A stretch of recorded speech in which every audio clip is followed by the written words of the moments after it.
Hello, good evening, everyone. So, I'm your host for tonight. I'm Steffi from UA Academy, and very happy to be here tonight. So, before I'm gonna start, just hope that you guys can help me share this post out. Share this video out so other people can watch as well. So, like and share for those of you who are watching currently, right? So, before I start as well. I'm just gonna let you guys know that because I had my wisdom tooth recently extracted, so I'm going to have some trouble talking, maybe laugh out loud or something. So I hope that every one of you will, understand. So yeah, before I invite tonight's special guest, so yeah, let's share out the video first. All right, and then I'm gonna start. So before that, so for those of you who are online right now, how about saying hi to me right here? I'm able to see your comments. So yeah, good evening, everyone. For those of you who are online right now, give me a hi or a love or something. Hope you guys had your dinner and then hi EJ. You're not supposed to come out yet. I'm gonna invite you out, you know that. So yeah, I guess everyone knows what my topic gonna be tonight. It's gonna be about swimming. Like recently, you guys know that swimming pools are open now, right? So yeah, I'm just gonna have some topics about swimmings tonight. So yeah, come on, keep sharing, like and share. I'm not seeing a lot of highs here with me. Those of you who are with me, you could actually give me a hi or hi Steffi or hi EJ or hi U Academy. All right.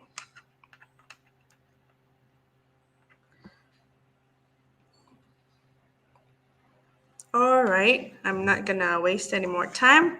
So right now, before I start, I'm gonna invite my very special guest to this evening, Mr. Yap Yu Dren, known as EJ. Well, he's the founder of Swim 12 School, general manager of PJ Palms and Bayan Club Sports Center, the top-rated swim schools in the country, famous for its specialty in helping students with water phobia. Sadly, I don't have a water phobia. I have a driving phobia. Okay, and then currently famous for being one of the first in the world to bring their swimming lessons online during pandemic. And he has run the business for 12 years and served over 6,000 students. So those of you who has water phobias or you actually want to learn how to swim, can actually look for him. All right, so let's welcome Mr. EJ. Hi, EJ. Hi, Steffi. Thanks for having me. Hi. Thank you for accepting my offer to come up with me to this evening as well. So, how are you doing? How's this pandemic treating you? So far so good. Now we are able to come back to the pool. Just grateful we are able to swim, seeing all the happy students laughing in the pool, seeing all the staff having a lot of good time, building back their six pack. Just makes me happy. Yeah, it's really nice to play under in the water. I mean, like even when I don't used to swim last time, I mean, like it's just fun to just splash around the water. It's relaxing, it's chilling, especially when the weather is hot, but recently not so hot. Sometimes raining, sometimes not. So okay, do you want to introduce yourself? My friends call me EJ. So basically, I enjoy teaching swimming a lot.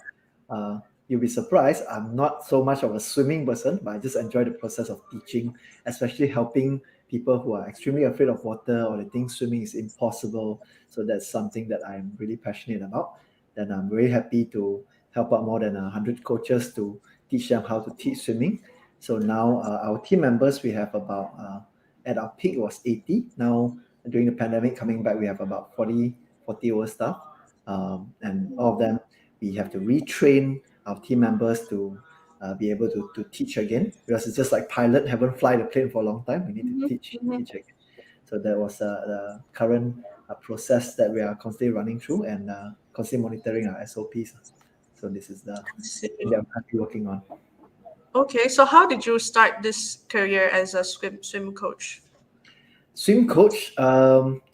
Actually, teaching swimming was just for fun, just getting some friends to enjoy themselves. At the time, I was still single, so maybe it was a good way to look for a girlfriend as well. So then Okay. I was just teaching for fun. Then from there, I started to realize there's a lot of friends who have learned long time and couldn't get it.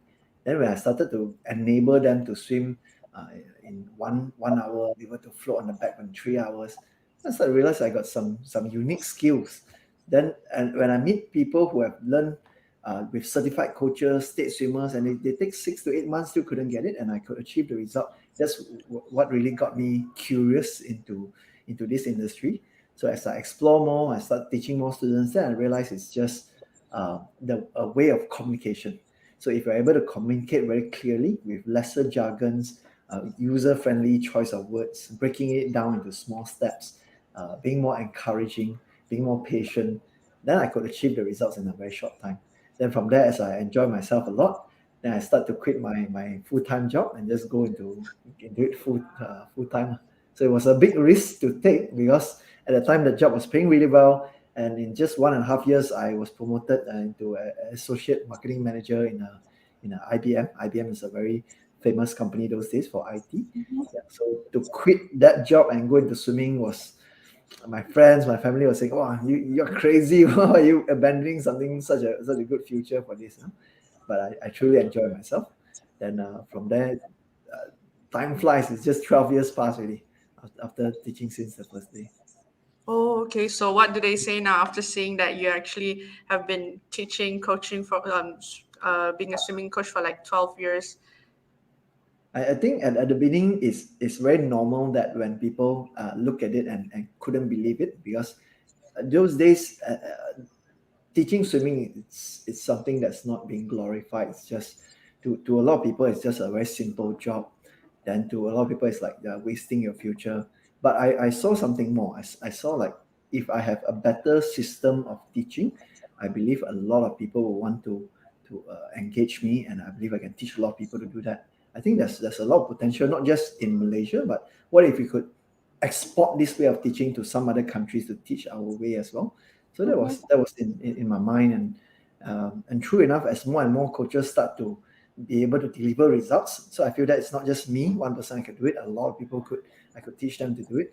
So that really grew into something different, and other people could see it where they feel oh suddenly it's like an overnight success. But usually it's not an overnight success. It's slowly building through a lot of research, a lot of teaching 7 days a week, morning 8 to 10 at night, waiting for students, last minute cancel during the rain. There's a lot of sacrifice along the way. Then I think eventually when the result is there, most people will start to say, hey, oh, that actually has a future. So I think it just takes time to build something from scratch. Mm. I see. Okay. So why is swimming considering important surviving skill? Why is swimming important surviving skills? Um, I think swimming is a very unique exercise because there's so many choices of exercise. You have basketball, you have martial arts, and all. But swimming, there's the fitness part. You can actually get fit. You can actually use it when you know how to swim. You can actually survive. If someday something happens to a plane, or you're on a boat, or you're on an island, something happens to you, you can help yourself. And also can be used for leisure as well. So if you go for holiday and there's a very nice pool, or you go for island and you couldn't use the sea, right? It's kind of wasted. So it's also a very nice skill. And fourth, you could evolve it into something more. You could go into fun sports like underwater hockey. You can go into leisure things like scuba diving. So, and some are more adventurous. I would love to go into cliff diving one day. So you jump off the Ooh. cliff pool. So there's a lot of things that you can evolve from this swimming skills. Huh? So some people they use it for a triathlon because sometimes they go into running. Then after they get bored, then they add in cycling. They say, hey, why don't I try triathlon as well? Then they add in swimming. So there's a lot of applications for swimming other than just exercise, survival, and I would say for kids, it's also good for building character. You can actually teach leadership through swimming. You can build their motor skills, can build their value of appreciation. So there's a lot of things that can be taught using swimming as a platform. I see. So Earlier you mentioned about diving. Do you actually dive? Yeah, I didn't want to touch it until like a few years ago. I think one of my coaches dragged me in. So to me, why I didn't want to touch it, because I know I'm an obsessive person. Once I touch it, then I'll get very addicted to it. So once I touch it, I really enjoyed myself. There was a time I almost give up. I almost don't like it because especially at the beginning side when I was learning, uh, then I find everything is repetitive. Fish, Mhm. fish, fish, coral, coral, coral. I get so bored. I'm disturbing other people inside the pool. Then eventually I happened to see this very big ray, like a stingray kind of thing. And it's like, wow, I love something so huge. It's like anytime it can eat me, I can die, you know.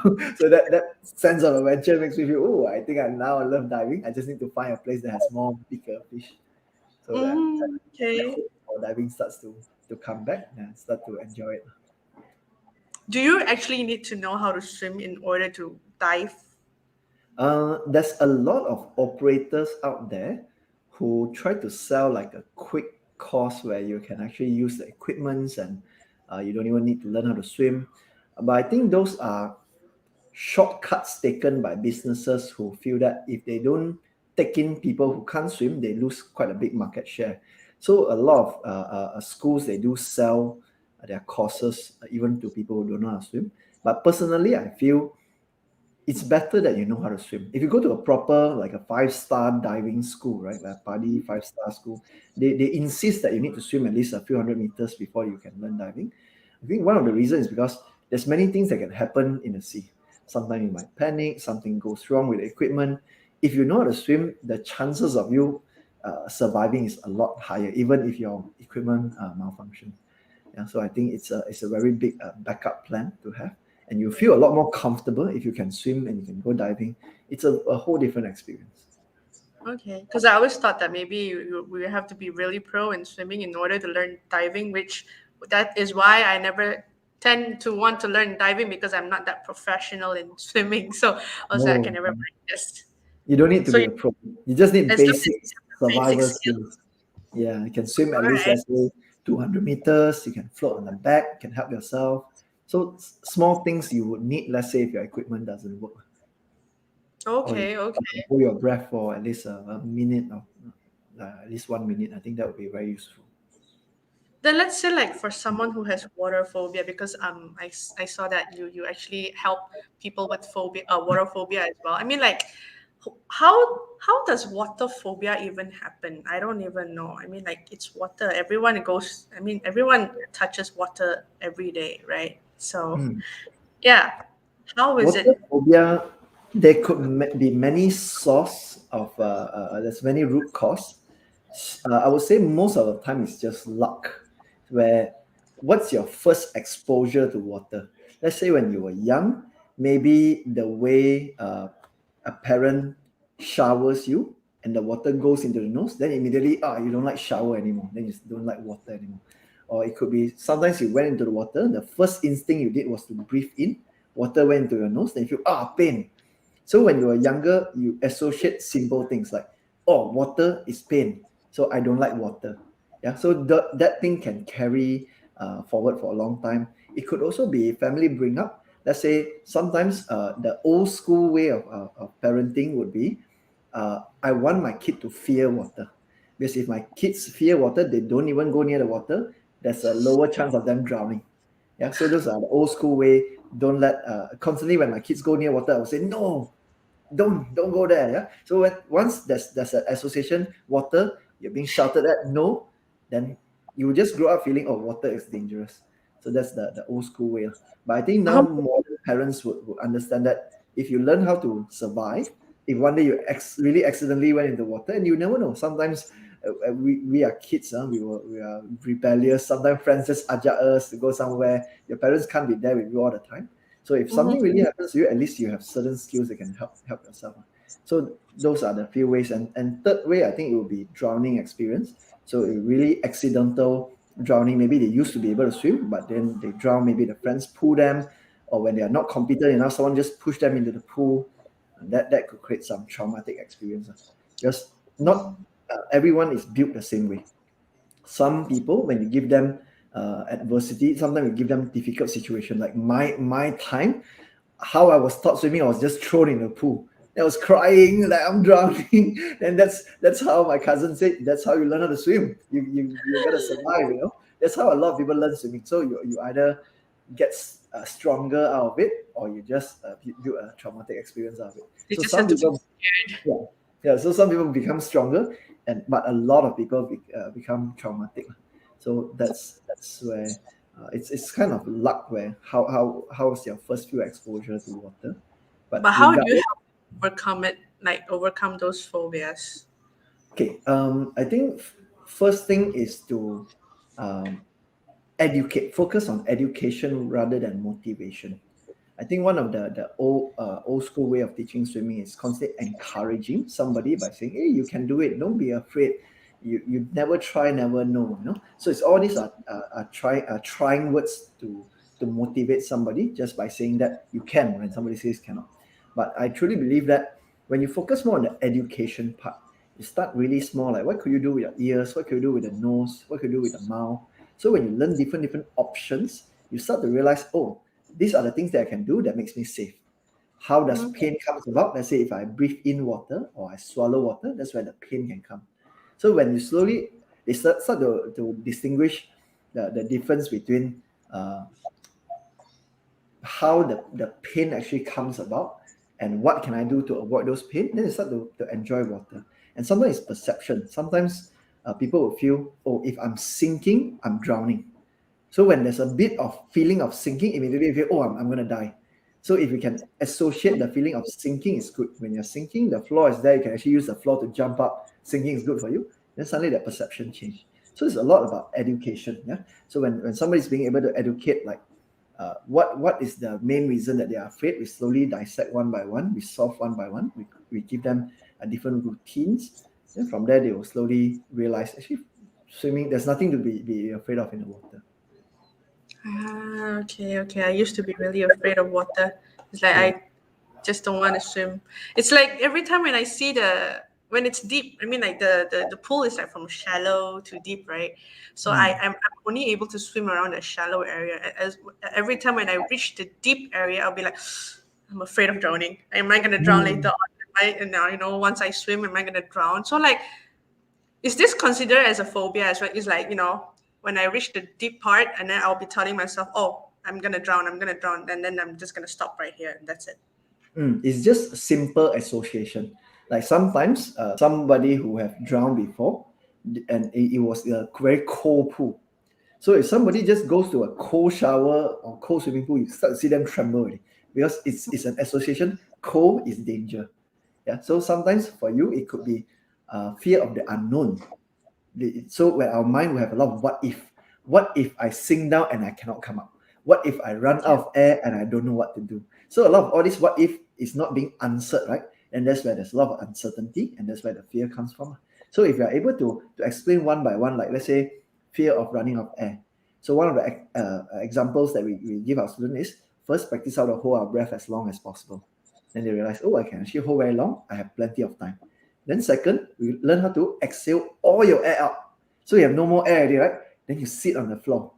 Then we ask them to hold as long as possible. Then you start to realize, oh, even without air, I can last at least 30 seconds comfortably. Then they start to realize, oh, with air, I can also last. Without air, I can also last. So then I start to realize, oh, running out of air doesn't mean that I'm dying. I still have plenty of time. Then there's also Oh, techniques. Let's say we bring them to the 12 feet pool, a height that's 3 times higher than us. Then they start to realize, oh, that's too high. What if I cannot come up? Then we start to show them examples. One kick, one push, they can already come up.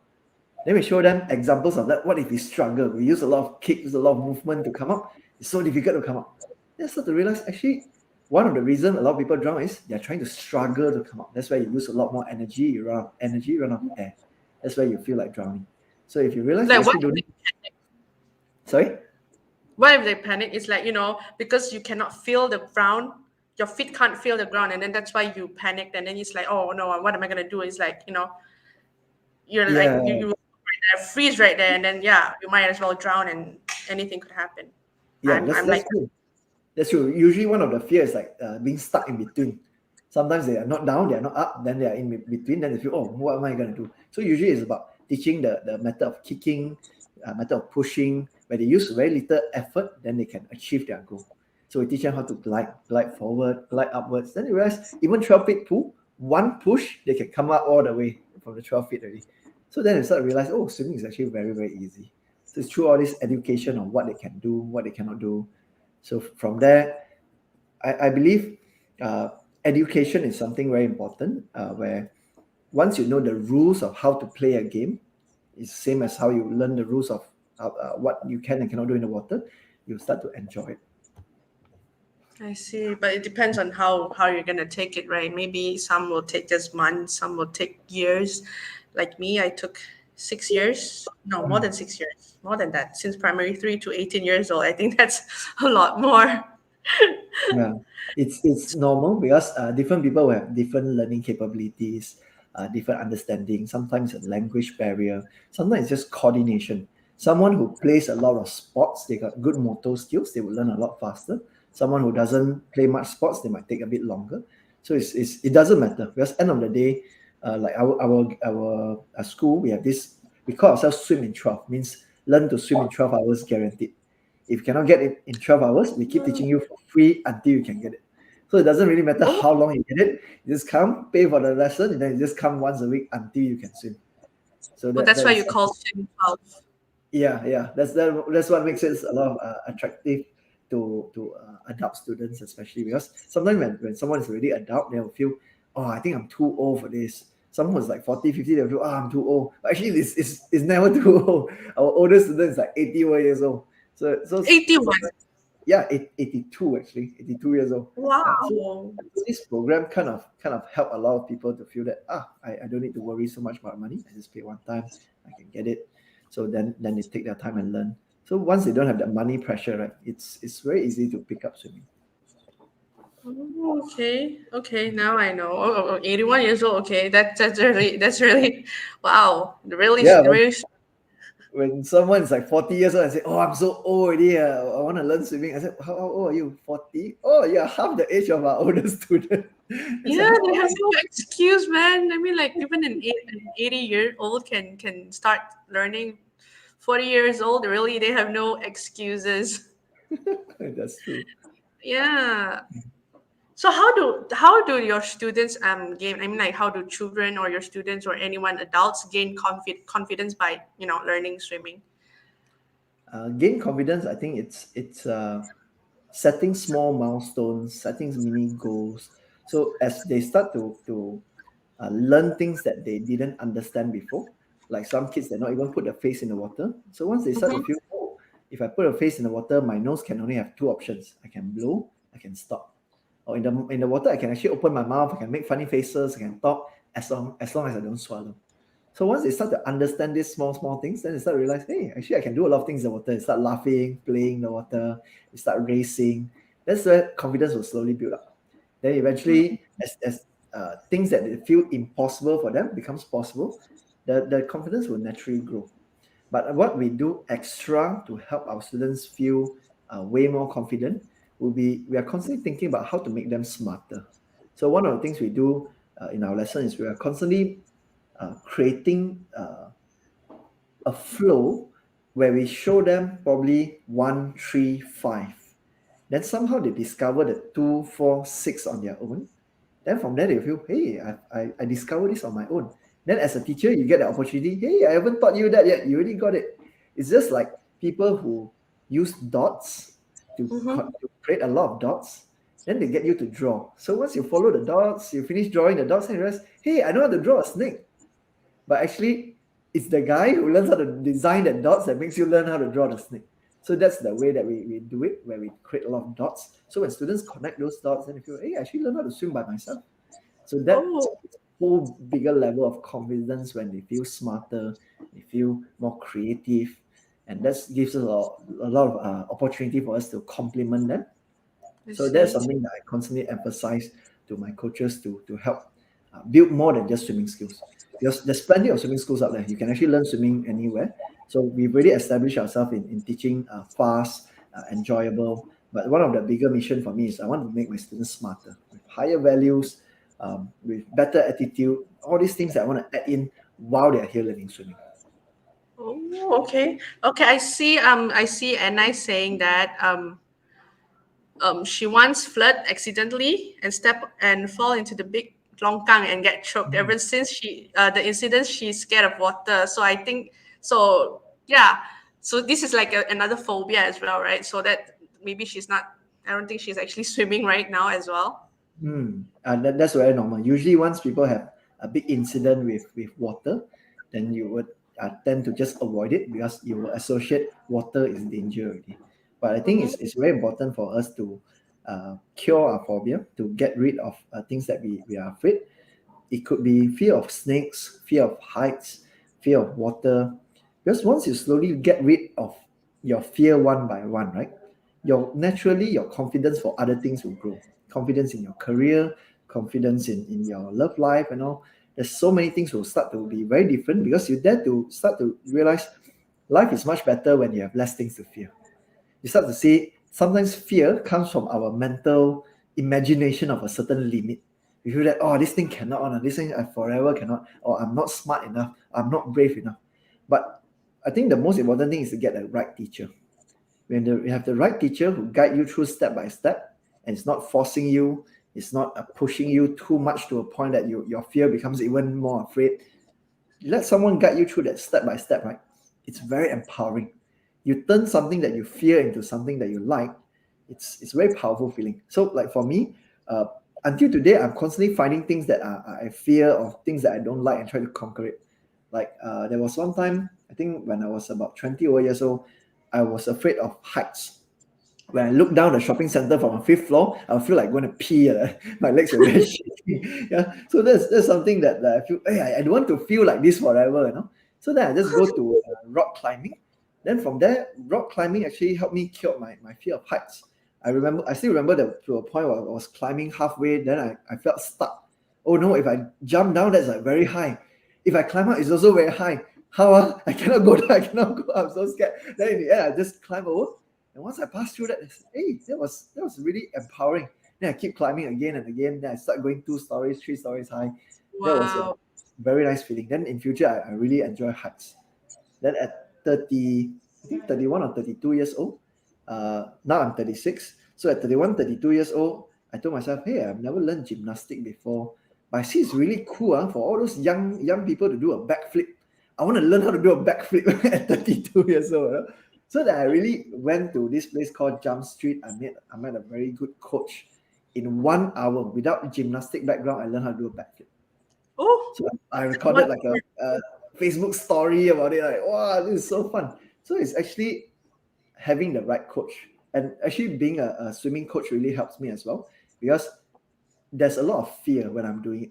So when I'm doing it, I say, oh, backflip cannot. I think I'll crack my neck. I think I'm so old already. I think I'll break something. So there's a lot of fear. But then I start to realize, what do I need as a coach for my students?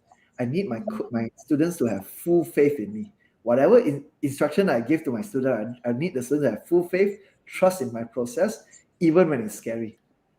So then I just followed the teacher. Sometimes it feels like I'm not even ready yet for that next level, but it's just, the coach say, no, you trust me, you are ready for it, just try. But I say my foundation not stable yet. No, you just try. So then I really tried, and that's how I got it in 1 hour. So it's kind of fun, just conquering one fear after another. So that's something that I think we should constantly pursue in life. Then we will dare to do more things. Like if you are afraid of starting a business, you will be more brave. You're afraid of pursuing love of your life, you will be more brave. So I think just keep trying things that you're afraid of. You sound like you actually have a lot of fears in you. The way Yeah. you're telling me, it's like you actually have a lot of fears. Yes, I have. Then I constantly like look for it and I keep conquering it. So that I really enjoy myself. Then especially like let's say bungee jumping. When I first started bungee jumping, I'm so afraid. But once I jump, I want to do it again and again. And then very quickly I feel, oh, that's not enough already. I want to go for the next higher one, next higher one. So it's something that I truly enjoy, and I hope more people would look into like conquering their fears. It's very empowering feeling. Yeah. I think conquering fears. Okay, does it mean like maybe let's say I have a lot of fears. I have a lot of trauma or anything, and then does it help just by going to swimming first, or is there any other ways to do it as well? Any way that's that you have a good, I would say, teacher or someone who can guide you, that's Mm-hmm. near you. So you have access to those teachers, go for that. Let's say if you have a Zoom that you think that this person has a lot of reviews that help people cure their fear of snakes, go for that. Yeah, if you have a good swimming coach near you, go for that. Or if you're afraid of diving, fear of the deep sea, go for a very good scuba school and learn how to do scuba diving. So I think it's anything that's accessible to you, try and conquer it. I see. I see another question from Shirley. Do you I swim equally well with all the strokes, or do you have a preference? Freestyle, backstroke, breaststroke, butterfly. I think my favorite is still breaststroke because it's more relaxing. But when I want to compete, I will go for freestyle. Backstroke to me is way more tiring. Maybe I don't have the best techniques, but I feel it's way more tiring. But I use it for exercise. So if I feel that I want to exercise in a very short time, I want to get the maximum exercise out of it, then I'll just go for backstroke and butterfly. So that You will be see, for how me, about butterfly and freestyles are the hardest one because it's hardest. very tiring. It's very tiring. The hands, when you move, and then especially butterfly, when you move both of your hands, it hurts a lot. I cannot. Breaststroke somehow is nice. I mean, like you look nice when you swim. You use the breaststroke. You look nice. Going up and down just like that, and then it's so relaxing. It's so easy. So Mm. yeah, even I choose breaststroke as well. Yeah, we always like the easy one, the one that need less pain. But freestyle can actually be very relaxing as well. I think it's mainly the techniques. So sometimes it could be maybe your head was coming up too far, too high up whenever you're breathing, or your legs is not kicking high enough. So every time when you're breathing, you're sinking. So when you're sinking, you need to carry yourself up every time, so it feels more tiring. Yeah, Or that's my when issue. Every time mm, I use freestyle, when I get my head up, I sink. When I get my head up, I sink. That's why I told myself I'm never gonna use freestyle anymore because I just can't work it out. It's just too difficult for me. So it's just getting the right teacher to teach you the right technique. Then you realize in I think three to four lessons maximum, you're able to edit your stroke. Then you see it's actually a very relaxing way to do it. That's why you see I there's a lot of old folks in their 60s and 70s. They could swim like 30 laps. There's this guy, Sofian. He's a regular in my pool. I think that day he was swimming like 16 kilometers. 16 kilometers. Then I said, oh, today's a tired day, so I did like 11 kilometers. I was like, that's still a lot. So I think when you have the right technique, it's not really tiring, but it's more like walking. When you go traveling, Mhm. you need to walk a lot. It's tiring, but you can keep walking. So I think swimming should be like this, should be like walking. So if you get the I- right technique, you can keep moving for a long time without feeling too tired. Okay. And I see another question here from Janice. She asked, "Do you teach adult on stroke corrections? How much would it be?" Oh, yes, we do. So we have a group class and we have a private class. So private class is 160 ringgit per session. That's a one-to-one. That's if you need like personal guidance, just you, and that would help your learning speed. So that's 160 per hour. So or you could also go for a group class where maximum there's four students per coach. So that's about 350 for four classes, 420 for eight classes. So if That you one take is the group eight one. classes, then sorry, For the group one. for the group one, that's right. So it's 420 for eight classes. Okay. Hmm. So Janice, you got the answers right? Okay. So for the next thing, right? Because every time when I hear like people saying that they want to go on they want to lose weight and all, they some would actually recommend swimming. They say that if you swim, that you can lose faster. Is it true?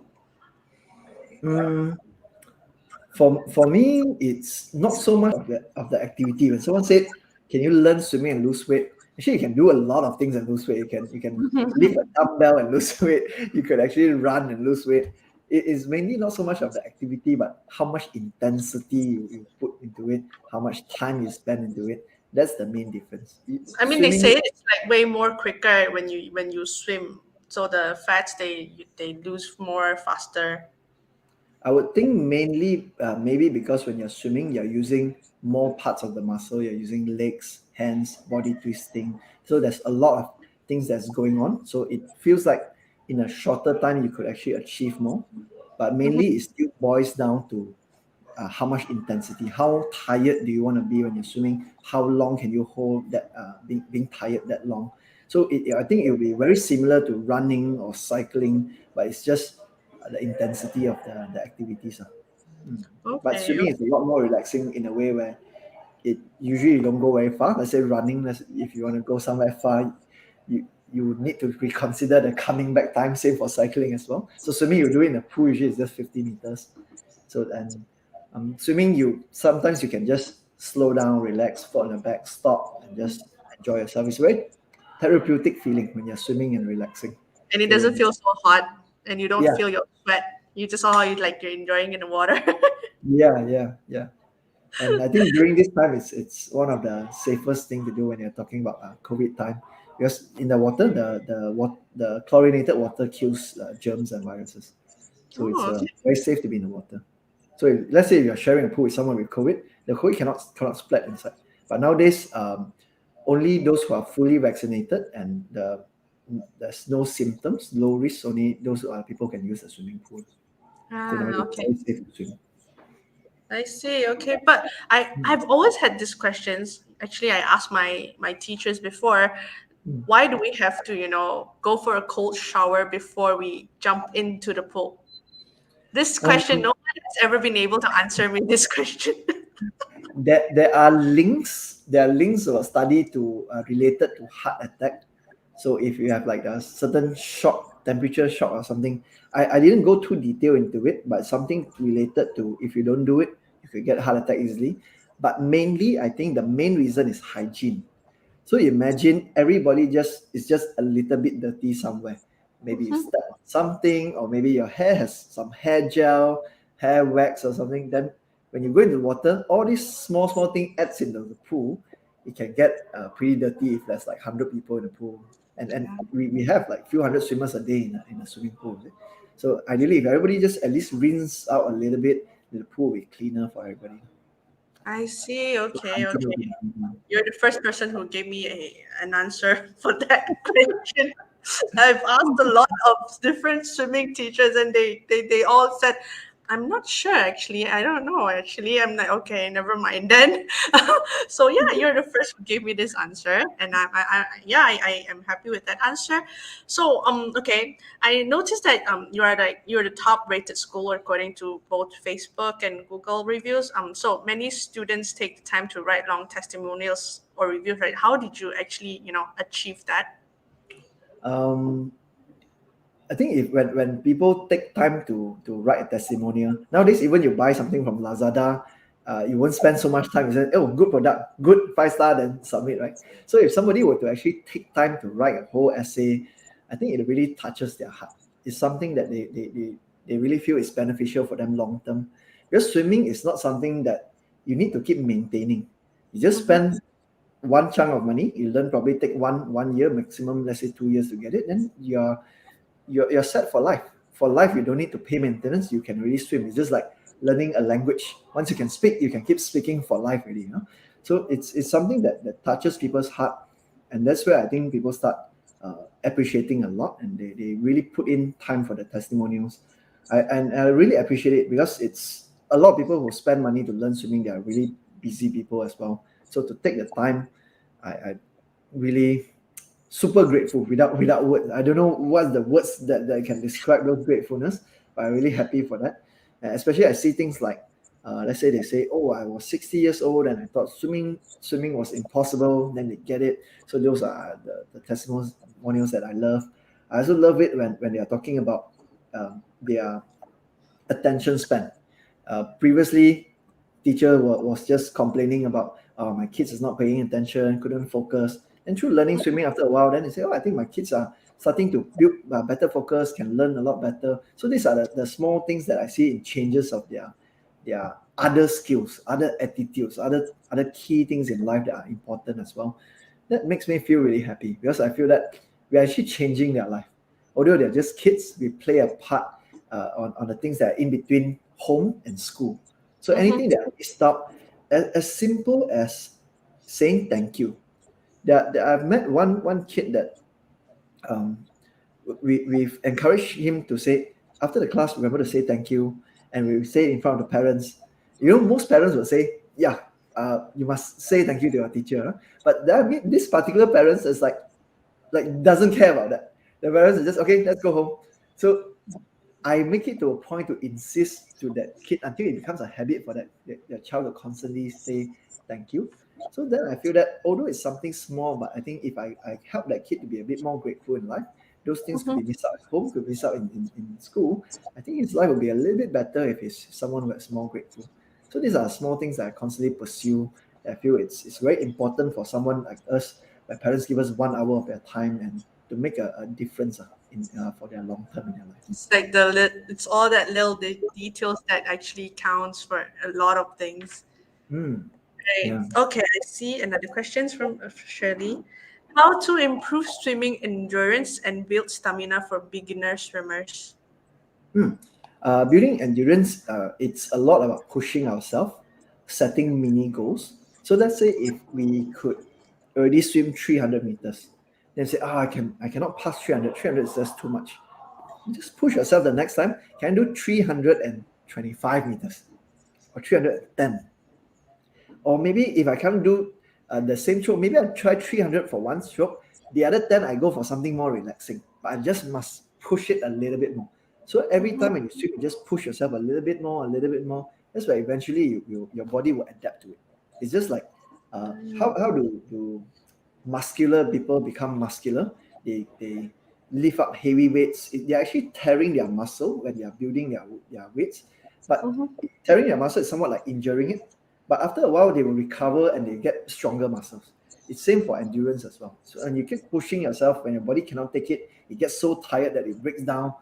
The next day, when you do it again, you realize you can push a little bit more. It's just like push up. When somebody say, I cannot do 10 push up, right? You start with 2. You rest for 1 minute, you can go for 3. You rest for 1 minute, you go for 4. You will be surprised how much you can actually push yourself.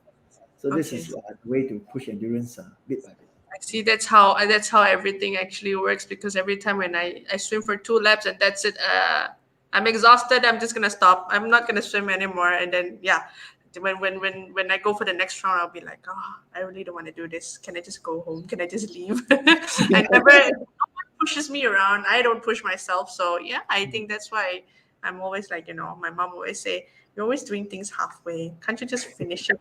Finish it. Don't waste the time. Don't waste your money. I'm like, okay, okay. Now I Having friends actually helps. Sometimes you have certain friends, and you maybe you don't want to finish more than 2 laps, but one friend say, "Hey, come, let's race." So even just that a little bit push, just let's just do it for the sake of doing it. Sometimes you do it for friendship, you do it just to see what happens. Then you also realize, hey, sometimes when other people push you, it could be a little bit easier, and if you can't push yourself. Yeah, I mm-hmm. do that a lot. So one of the rules during the MCO, I find it very hard to push myself to exercise. So I gave myself one rule. So because I'm living together with my colleagues, right? So every time my colleagues ask me to exercise, my rule is just say yes. So whenever somebody say, okay, let's exercise, I'll say, okay, just say yes. So that helps me a lot. So I don't need to push myself. So that's something that works. Maybe somebody Ah, let's say when you somebody who wants to keep fit will just go into some live videos. So if one day you see some live videos going to exercise, you just say yes, just start exercising with the live video. let's go So ahead and start. yeah, just move it. Yeah. Okay, okay. So how many times a week do you actually swim? I mean, like with not you teaching or coaching, but you yourself. How many times in a week do you swim? Currently, I think at least three times a week. So now Three my, times. my motivation, I just link it to my son. So my son also haven't been exercising for a while. So uh, every time when he says he want to swim, I say, okay, I'll just swim together. Then I just set a goal. Okay, let's try 500 meters a day, 600 meters. And we just slowly keep increasing day by day. So that's something that I Mm. just link to the just say yes thing to my son. So that helps me a Okay. little. So everything is just say yes, Yeah. especially when you feel lazy. This pandemic, I think it has caused a lot of laziness. I don't want to do this. I'm not motivated to do this and that. I Mm. think it's usually like that, right, nowadays. Yeah, it's a norm. So we just find a way to force ourselves. But actually, how did you manage to bring your swimming lessons online? This I'm curious about because swimming, it's all in an underwater thing, but you're doing it online. How? There's two parts to it. One is for those swimmers who are already in the competitive. So we created more like the land exercise training, because land Mhm. exercise is cardio, is strength building. It also helps them get fit. Although they don't have the water, but at least they get fit. So when they come back, they are at least they still maintain a certain level of fitness and endurance. So that's something Mhm. that we did for the competitive. Then for the non-competitive swimmers, those who are beginner, those who are still afraid of water, those who just learn for a few classes. So before the pandemic, I actually had this idea where I wanted to create like a science fair for swimming. So this has Mhm. always been like my goal. So when before the pandemic happens, we always don't have time for it because we're constantly teaching swimming, building systems, training coaches. So when the pandemic hits, like they were like, "Hey, this is a perfect opportunity to make our dream come true. Let's create that science fair thing." So that's where we start to put all our teaching, all the scientific part about swimming into like modules, and that's where we start teaching the science of swimming to our kids. Then eventually we get them to apply those. Uh, let's say, for example, we're talking about uh, air. The more air you have, you float. The less air you have, you sink. So this Mhm. relates to swimming, especially when you're doing back float. Yeah, so you're gonna float better, then you just hold your breath. But when you exhale, you're gonna sink. That's why you need to kick a bit more, push a bit more. So those concepts is used in swimming. Then we apply those concepts. We ask our students to be curious again. What other situations can we use those examples? Let's say hot air balloon. Yeah, you put in more air, that's where the hot air balloon floats. Or submarine. The submarine, they put more air inside the submarine, they convert the liquid into oxygen. So that's where the whole submarine can float again. So this is something that they start to realize, oh, there's actually many applications of things that we learn in swimming can also apply in real life. Then from there, we also get them to do more hands-on. They build their own submarine that can actually propel forward. So this is something that the kids really enjoy. So it's like teaching science class, but more related to swimming while waiting. Oh. So how this is useful is as students start to understand the concept behind many theories, right? So when they come back for swimming, a lot of things we don't need to remind them again. Let's say in the pool, we constantly remind them to keep their hands straight. So when you ask them to keep their hands straight, they'll be like, okay, sometimes they remember, sometimes they don't. But during the Mhm. swim science class, they realize when they keep your hands straight, it's very similar to the shape of a ship or shape of a rocket or shape of a sports car. It's always sharp and thin, right? So it's same Yes. for our hands. So if you keep our hands to that shape, we will actually cut through the water a lot faster and will move faster as well. So that students will remember, not because they are forced to remember, because they understand why they need to do that. So Mhm. that's how it becomes useful for whatever we're doing online, useful in the pool as well. I see. Okay, okay. No wonder. Okay. So see another question here from Lucas Chia. Can new students do a free trial swim lesson before signing up with Swim in 12? Oh yes, all students get to try the free trial class because swimming is not something that you can see like a product. No? Swimming is something that you need to experience. So once you come, there's always a free trial class. You just pay for the pool rental, 12 ringgit for the pool entry ticket. So the class is free. After the class, if you enjoy it, then you just come for the second class. Then you only pay on the second class onwards. Oh, okay. Okay. But we See, take that's really great actually, so I can actually go for it as well. yeah, yeah, Even come over. We start though from I 4 years actually old and know above. how to swim. Let's say Sorry. if I know how to swim, if I, if Hmm. I I already know the basic skills of swimming, and then I want lessons from you. Hmm. How is it? How does it work? How is it gonna work? Basically, you just come for a free trial class. Then from Mhm. there, we just look at what is your existing skills. Then we can set certain goals. Let's say, for example, you would swim 50 meters and you feel really tired just swimming 50 meters. So the goal will be let's swim 300 meters without feeling tired. So let's say Ah, your breaststroke already looks good. Maybe there's certain things that makes you sink. So we just teach you how to upgrade your breaststroke legs. Or freestyle, you're constantly sinking. How do they teach you to align your body more efficiently? So then from there, we'll see, oh, if you really could swim, you don't need to go for the guaranteed package. You just go for the monthly package. You just pay oh, 4 classes or 8 classes. Then after the 8 classes, then you just finish and complete your goal. And that's it. You can end the class. So it okay. just depends on what's the Nice. goal that you have. So Enes asked where the location is, where your location is. We have two branches, one in PJ. It's called PJ Palm Sports Center. It's near MCOP Mall. It's the same row as the first A&W in Malaysia. So that's a very popular pool, one of the first swimming pool in PJ. So that's called PJ Palm Sports Center. Then another pool is in Sri Kembangan called Bayan Club. It's near to Equine Park. So those are two Okay. branches. Very soon we'll be growing to Johor as well. Oh, Johor as well. Nice, nice, nice. So you're actually expanding already, Yeah, just this waiting term. for the borders to open. Yeah, I hope the borders will open soon as well, so we can actually go somewhere else to swim, either in a bigger pool, or when we're on holiday, we're going on for trips, we can go Yeah, swimming. islands. I've never been to any islands in Malaysia before, so Oh, really? Now you gotta try. I've never been. So okay, so what are the secrets in your training for your coaches to produce consistent quality for your students? Okay, for our coaches, I think one of it is it's very difficult to become a swim and 12 coach. Um, every year, there's a lot of people who applies for it. I think a few years ago, it was 100 people, then 200. The latest, uh, during 2019, we had like 500 applicants, and we only selected 30. So out of the 30, only 20 could pass. And those who pass will need to go through 120 hours of training. So this is like a degree program already. So it's something that we the students have to go, coaches have to go through. And if coaches is more, they're doing it for the money, right? Most people couldn't survive. If they're doing it for the passion, they will go through the whole 120 hours, because it's very time consuming, and it's a balance between practical and theory training.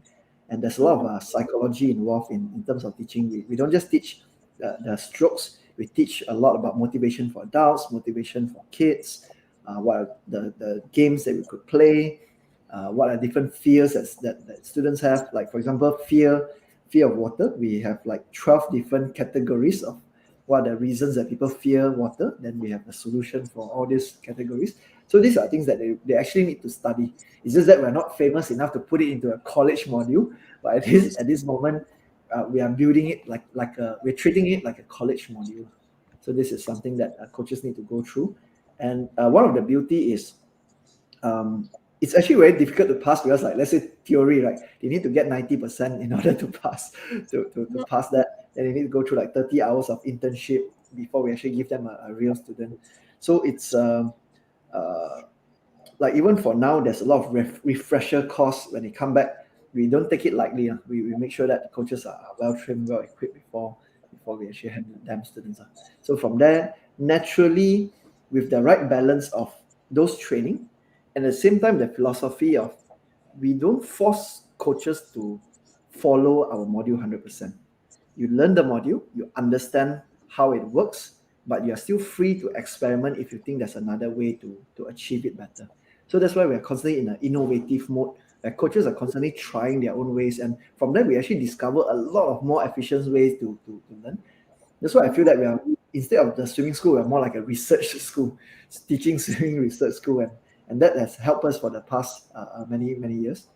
And from there, it's a balance where there's a lot of innovation and there's a lot of structure combined together. So with that, that's why you can feel a lot of coaches, like almost any coaches that you go to, you feel like the quality is the same. And you also feel that the coaches genuinely love the student, where if it's a kid, like, you feel that the coaches actually love the kid like their own kid. That's why I think that's why we get a lot of those long testimonials and long reviews from our students. Yeah. Yeah, yeah, yeah. But actually, I have another two questions, which is also about swimming, but it's like different types of swimming, I think. Like, the ones that I don't know what they call it, the ones you jump from a really high up place. Mm. Those, The what do you call it? cliff jumping. Oh, the diving, the platform diving, is it? Yeah, the platform diving. Do you teach that as well? Oh, I don't have the platform for it. I think there's very Oh. limited places that has. I think there's somewhere in Bukit Jalil or Masa. There's not many places that actually teach that. So that's something that's special, because it's dangerous. If you do it wrongly, you can actually break a leg. You can actually injure your spine and all. So you actually need a professional to teach you how to use it. We don't have that. Mm. Because it actually looks very cool from when you're watching the TV and it's like when you watch Yeah, them jumping down, doing all those flipping and all. It's like looks really cool. So I was yeah. wondering if you actually teach that as well. I look forward to try. I haven't even tried myself jumping from a 10-meter height. That's something that I wish one of my bucket list. Okay. I see. Another question from Shirley. Do we have to bring our own floats or teaching aids to your swimming lessons? If not, is it COVID safe to use your swim school's floats? Um, First of all, before COVID, right? The students don't need to bring their own equipment. All the fins, boards, all that can be shared. Because one of the things is although it makes money to sell those equipment, but for me, I prefer to be more environmental friendly. So if you buy it for the school, then more people share it, then you can actually save the environment by having lesser rubbers, lesser of all these things being created. But Mm-hmm. now during COVID time, students can actually bring their own if they want to. But most of the times, most students wouldn't need the equipment. We try to teach without using much equipment. And even if you use the equipment, even if it's shared, those equipments are in the chlorinated water. So when it's in the chlorinated water, it's already killing the germs really. So I it's see. very safe. Yeah. And Okay, for I all hope the that. equipment that we use, we actually put it into there's a pail that we put in, what you call it, the sanitizing water. Then we use it to Mhm. wash. Then we rinse it in the normal water again before I place it to the shed area. I see. Okay, I hope that answers Shirley's questions. And then another one from Lucas. Do you teach competitive swimming and send your students for competitions? Oh yes. In fact, our competitive program is led by Daniel Bago. So Daniel Bago is an Olympian swimmer. He break many national records for our country during the SEA Games. So he's the head coach for our swimming school. And when there's competition, we do send our students for competitive exposure. So it's something that is really fun for students, and it's also get them to have certain exposure of competitive environment. But now during COVID time, there's lesser competition being organized. So waiting for the next competition. Oh, so you actually choose your own. I mean, like you choose from your students who can compete, who you think can go for the competition, then you choose.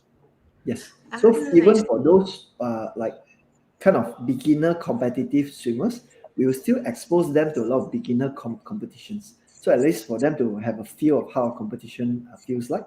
So once their timing reach a certain standard, then if they are ready for being a state swimmer, they're ready for being a school swimmer, we will encourage them to go for that. Okay, so let's say maybe you choose one of your student for the competitions, and then do you actually train them? I mean, like once you send them out for one or two competitions, and you do you like decide to train them for bigger competitions? Yeah, in fact, So Daniel, other than teaching here in Swim and 12, he's also the state coach for KL. So all KL swimmers, the state swimmers are trained under him as well. So it's a ah, very easy transition when students here they qualify, they can usually go to those representing the state. so they'll be the full time swimmers in the end. Yeah, if they qualify. Oh, okay, Hmm. that's nice. Okay. Okay. So, is there anything else that you would like to share? Since we are on our last minute before we end this live. I would say for those who haven't learned swimming yet or don't know how to swim, it's a good time to actually pick up swimming. One is good for your health. Then you will be missing out a lot if you travel and you don't really know how to swim. So it's kind of a waste. But most importantly, it's for the long term because a lot of students come when they are older, like 60, 70 years old, when the doctors recommend them to swim. So at those times, doctor said, "Oh, your knee is already not so strong. Your back is already not so strong. Now the best exercise for you is not walking or running anymore; it's swimming." So at those times, then only people start learning swimming. It's not too late, but it takes longer to learn because when you're older, the memory is a little bit slower. Still can learn, but a bit slower. So if you are younger, right, if anything below 60, it's still very very fast to pick up swimming. So if you are below 60, learn as fast as possible. It's like learning a language. Once you get it, you know it for life already. So this is Ah, uh, Okay, okay. Encouragement for everyone before the guy in the white coat tells you to do it. So when the guy in the white coat tells you, okay, your knees is in trouble, your back is in trouble, oh, I can already swim. So that's very convenient for you. I really think swimming is really like one of the important sports, I'd say, because every time you go travel, Hmm. swimming, I think, is always one of them, because when you live in the hotels or anywhere, there's always swimming pools, especially if the pools are really nice with the nice views. It's really a shame not to enjoy the pool and the views all together at the same time, Oh right? yes. So yeah, And for now those of you I who don't think, think you'll be able to travel overseas so soon. So for yeah, those not, who are going for local travel, actually, right, I've traveled to many countries. Malaysia has one of the best hotels. So if you want a holiday, right, you just go to a Malaysian hotel. It's good enough already. One of my favorites is EQ Hotel. If you swim there, it's an infinity pool. It's a very beautiful view, and the swimming pool has music in it. When you swim, you can actually hear music. oh, So it's the it's one, good. the EQ hotel, right? EQ Hotel, yes. I've only went there once just to look at the things, the place there. Oh, the swimming pool is really, really nice, really Mm, beautiful. yeah, so it's a very different experience when you can swim in it. There's Yeah, many yeah, other it's so pools as well different. outside The W music and Hotel. all. Yeah, go for it. Yeah, so Local, those of you local who tourism. don't know how to swim, yeah, like for those of you who don't know how to swim, you know where to go to. Search for Swimming 12, and then EJ, search for EJ. He's gonna teach you all that, and before the border opens up and everything, you already know how to swim. So I think it's really a good chance for you to start swimming, especially when the swimming pools are open now. So That's right. yeah. So thank you, EJ, for your time this evening. Really happy to have you here, and hope to learn from you again. For swimmings and all, because I still cannot do my backstroke. My butterflies are still bad. So yeah, Sure. thank you. Have a good night. Look forward to see you at the pool. Thank you again for this exposure. Thanks, U Academy, for this opportunity, and Shirley, thank you for introducing Steffi to me. I Yes, appreciate thank you the so night. much. Take All care. right, have a good night. Goodbye. Bye bye. So, everyone, that's all for the sharing tonight. I hope you guys enjoyed it. Of course, thank you so much for staying up until now for this one whole hour with me. And yes, if you realize that I actually been feeling my teeth all the way, because it's kind of painful from this 1 hour of talk. I actually told myself not to talk a lot this whole day, just to save it for tonight. So yeah, other than swimming coaches, of course, we get to have a lot of other coaching sessions as well, like what we're having in UVA Academy right now. Currently, we are going on this Coaching 21, so 21 days of self growth coaching, which you can see your own changes in everything as well. And I've been getting that a lot. I've been getting a lot from my friends that, I realize you changing a lot ever since you joined this Coaching 21.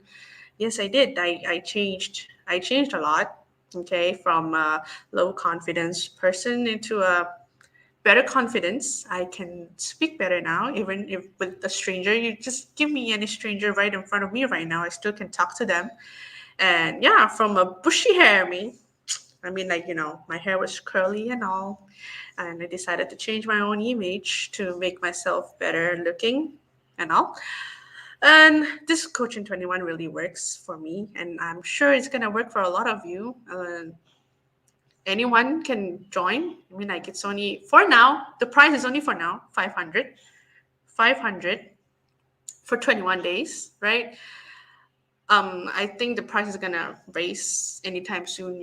After once, maybe November, the price is gonna be different. So you might not be able to have 500, because normal coaching hours outside, it's going to be more than 500 for sure, right? So if you're interested, you know where to go to U Academy. You can just inbox us, or you can just text our customer support number, or I see Shirley already put out the registration form. You can actually go onto it. I mean, like, I'm still waiting for my phone to keep ringing. So, anyone who really wants to know about Coaching 21, you want to do changes to yourself, you want better self, you want to improve a better you or grow a better you, why not? You can give it a try. I mean, like, it's really worth the try. And then this Friday, we're going to have BAC2, our Be a Coach program. This is the second one. We just went through the first one last 2 weeks, and yeah, so far everything is good. And the price now, really, it's different because of the pandemic. I mean, once it's over, the price is going to be higher, really way higher. I mean, like, okay, I don't usually talk like this, but when I'm excited, I'm actually excited. But I think I can't be too excited today, so I'm trying to control myself. So hope you guys enjoy the talk. If you guys are interested in knowing that Be a Coach program and the Coach in 21 Days, you know where to look for. I'm Steffi, your U Academy U Talks English U Talks host, and I'm really happy to be here. And I thank you guys for staying and watching and staying with me for the whole 1 hour. So, everyone, have a good evening, and I'll see you when I see you. All right. Good night, everyone. Bye bye.